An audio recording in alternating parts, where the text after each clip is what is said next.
I first want to acknowledge that Mr. Floyd was laid to rest yesterday. I want to extend my thoughts and prayers to Mr. Floyd's family and community. To the men and women of the MPD, both our sworn and civilian team members, who have expressed to me over the past 2 weeks that they are not that former officer who I refuse to mention his name in this space, I want to say thank you for your continued professional service as public servants during some of the most challenging and dynamic situations that our city has experienced. To our city's residents and business owners, I want to say that I am deeply sorry for what you've had to endure as well these past several weeks. I wish that I could carry those burdens on my shoulders alone so that you did not have to, but I will tell you that I'm committed to making sure that moving forward, we will get better. As chief, I took an oath of office in ensuring the public safety of this city's residents, businesses, and visitors, and I'm here to tell you, you will not be abandoned. Over the past several days, I've heard from families and individuals who were concerned that if they were in need of a police response, that they would not get one. And I'm here to also tell you that we will be here for you.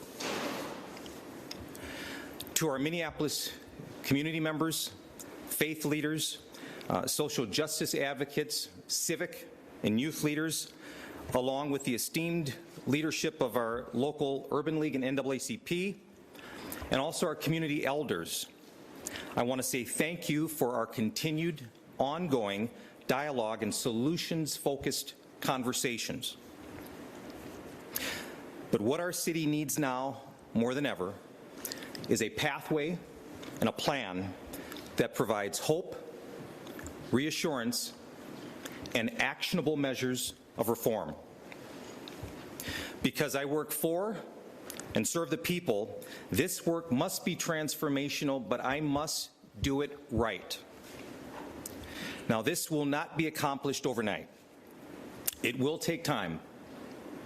But I am confident that by being both vulnerable in shaping a new paradigm of peacekeeping and courageous in identifying and tearing down those barriers that have crippled relationships with our communities and that have eroded trust, we will have a police department that our communities view as legitimate, trusting, and working with their best interests at heart.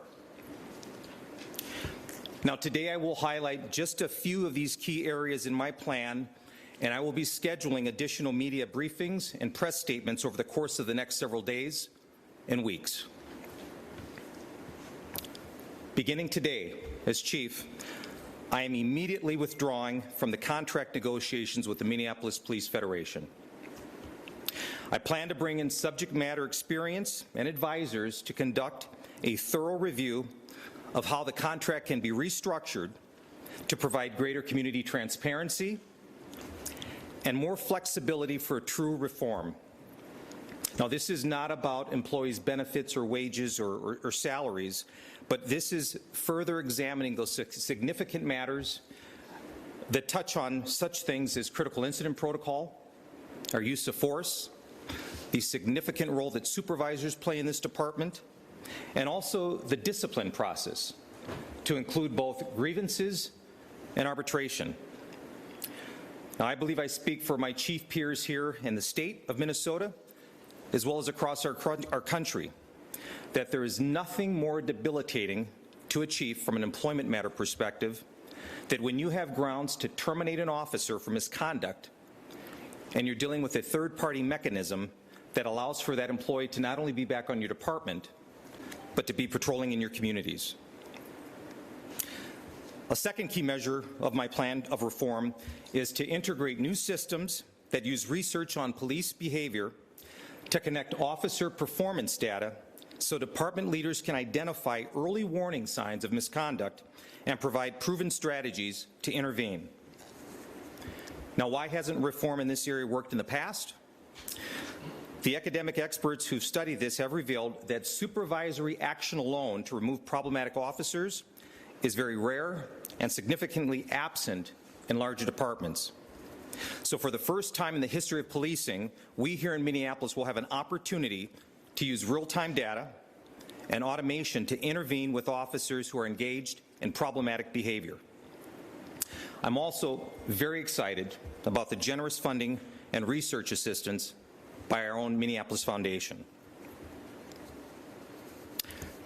As I close my comments before your questions, I also want to end by saying this.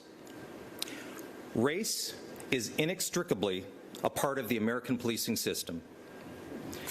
We will never evolve in this profession if we do not address it head-on.